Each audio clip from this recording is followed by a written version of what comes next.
अब हम लोगों का नोटबुक वर्क स्टार्ट हुआ है। नोटबुक में हम लोगों ने करनी है रोमन काउंटिंग, यानी कि रोमन गिनती। तो 1 को हम रोमन में राइट करते हैं, पहले स्ट्रेट 1 और ऊपर एक डॉट लगा देते हैं, तो इसके कहते हैं आई, एक आई।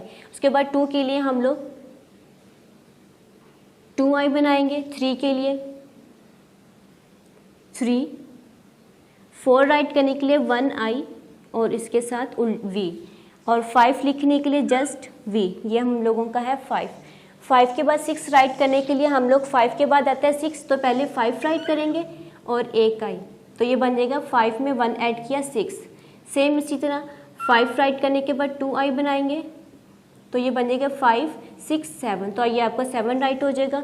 8 राइट करने के लिए पहले आप 5 6 7 8, तो ये आप लोगों का 8 राइट हो जाएगा। 9 राइट करने के लिए पहले आप आई करेंगे, लिखेंगे, उसके बाद आप एक्स, और लास्ट में आपका 10 के लिए सिर्फ एक्स।